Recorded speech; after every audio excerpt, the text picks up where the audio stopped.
Good are good health எனக்குன்னு ஒரு ethical இருக்குங்க. எனக்குன்னு ஒரு எத்திக்கல் இருக்குது. கண்டிப்பாக இப்போ சில நண்பர்கள் வந்து கோவப்படுறீங்க,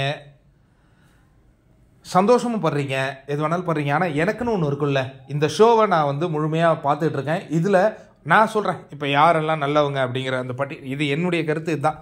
முதல் நல்லவர் யாருன்னு பார்த்தீங்கன்னா பவித்ரா தான். ஏன்னா அந்த பொண்ணுகிட்ட வந்து உண்மையாலே ஒரு நேர்மையான குணம் இருக்குது.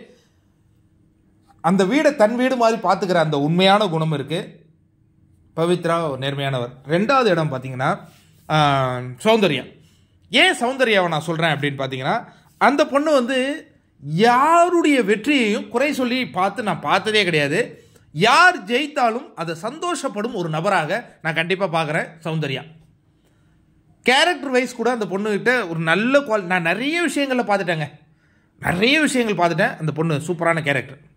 மூணாவது நான் இந்த பிக் பாஸ் வீட்டில் ரசிக்கிற ஒரு மனிதர் யாருன்னு பார்த்தீங்கன்னா தீபக்.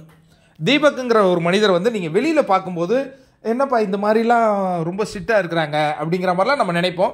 பட் இந்த பிக் பாஸ் வீட்டில் நம்மள தேடுறோம்ல, இந்த மாதிரி ஒரு டெக்கோரமாக, இந்த மாதிரி ஒரு நேர்மையாக, இந்த மாதிரி ஒரு உண்மையாக வாழணும் அப்படின்னு நம்ம நினச்சிட்டு இருப்போம்ல, அந்த மாதிரியான ஆட்கள் ரொம்ப கம்மியாக தான் இருக்காங்க. அந்த விதத்தில் நான் ரசிக்கும் ஒரு போட்டியாளராக தீபக் இருக்கிறார். என்னுடைய டாப் 3, 1 பவி, 2வது வந்து சௌந்தர்யா, 3வது தீபக். 4வது நான் ரசிக்கும் ஒரு போட்டியாளர் அப்படின்னு பார்த்தீங்கன்னா அருண். சர்ப்ரைஸாக இருக்கா? ஏன் அருண் அப்படின்னா, அந்த பையன்கிட்ட உண்மையாலேயே ஒரு நல்ல குணம் இருக்குங்க. அந்த போட்டிக்காக சில விஷயங்கள் வந்து தனக்கு தெரியாத சில விஷயங்கள்லாம் பேசினா கூட மற்றவங்களுக்கு ஒரு கஷ்டம்னா அந்த பையன் உண்மையாலே ஃபீல் பண்ணுற அந்த காட்சிகள்லாம் நான் பார்த்துருக்கேன்.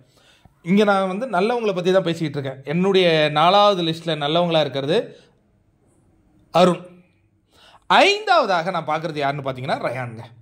ஏன் ரயான் அப்படின்னா, அந்த பையனும் யார் ஒருத்தவங்களையும் பெருசாக அவங்க வந்து குறை கூறிய அந்த மாதிரிலாம் நான் பார்த்ததில்ல. பட் டிக்கெட் டு ஃபினாலே டாஸ்கில் நான் யாருன்னு ப்ரூவ் பண்ணணும்னு அவர் எங்கேயுமே போய் ரிஜிஸ்டரும் பண்ணலை, எதையும் பண்ணலை. சில பேர் பண்ணது போல் ரிஜிஸ்டர் பண்ணலை. ஆனால் வாய்ப்பு கிடைக்கும்போது அதை சரியாக பண்ணார். தன்னுடைய முதுகில் குத்துறதுக்கு ஒருவர் வந்து கூட்டணி அமைத்து வந்து நின்ற பொழுதும் அதை பற்றிலாம் எல்லளவும் கவலைப்படாத அந்த நேரத்திலேயும் அந்த ட்ரம் டாஸ்கில் அதை பேச்சின் மூலமாக தனக்கு சாதகமாக அந்த டாஸ்கையே மாட்டினார். 2 பேர் விழுந்ததுனால அந்த டாஸ்கே நின்று போச்சு.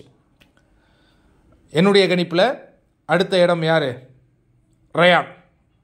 பவித்ரா, சௌந்தர்யா, தீபக், அருண், ரயான். இது நல்லவர்களினுடைய முதல் 5 வரிசைங்க. இப்போ இன்னும் 3 பேர் இந்த வீட்டில் இருக்காங்க. அடுத்த 3 பேர் யார்? விஷால்.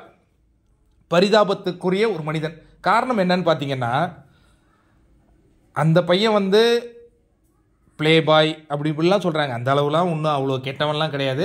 பட் அந்த பொண்ணு வந்து ஒரு விருப்பத்தை தெரிவிச்சது, அதை வந்து வேண்டான்னு சொல்லியிருக்கலாம். பட் அது வேண்டான்னு சொல்லாமல் வேண்டான்னு தான் சொன்னார். அதனால் அவ்வளோ பெரிய கெட்டவன்லாம் கிடையாது. அடுத்த இடம் வந்து விஷால். அதற்கு அடுத்த இடம் வந்து ஜாக்லின் அண்ட் முத்துக்குமரன். இவங்க 2 பேரும் கேமருங்க. இதுவரையும் இருந்தாங்கல்ல, இந்த லிஸ்ட்டு வந்து இவங்க வந்து ரியலாகவே கொஞ்சம் அந்த உள்ள அந்த நல்ல சொல்கிறதுக்கு இவங்க 2 பேரும் கேமர்ஸ். இவங்க ஒரு வேளை நல்லவங்களாக கூட இருக்கலாம், வல்லவர்களாக இருக்கலாம். ஆனால் இந்த கேமை வந்து புரிந்து ஆடக்கூடியவர்கள். இதில் வந்து கேமர்லேயும் பார்த்தீங்கன்னா இவங்க ஜாக்லினை வந்து அந்த பிஆர்லாம் அப்ரோச் பண்ணும்போது அதெல்லாம் கூட வேண்டாம் அப்படின்னு முடிவு பண்ணவங்க. இப்போ கடைசியாக இருக்கிறது 8வது இடத்துல என்னுடைய பார்வையில் முத்துக்குமரன் தானா? ஆனால் அவருக்கு வந்து பிஆர் எதுவுமே கிடையாது. எல்லாமே உருவானது எல்லாமே ஃபேண்டம்ஸ். ஓகேவா? ஏன்னா ஒருத்தர் வெற்றியாளராக வரும்பொழுது நம்ம அது அவமானமாக பேசக்கூடாது. ஏன்னா என்னுடைய பார்வையில் அவர் அவ்வளோதாங்க வராரு, 8வது இடத்துல தான் வராரு. சாரி.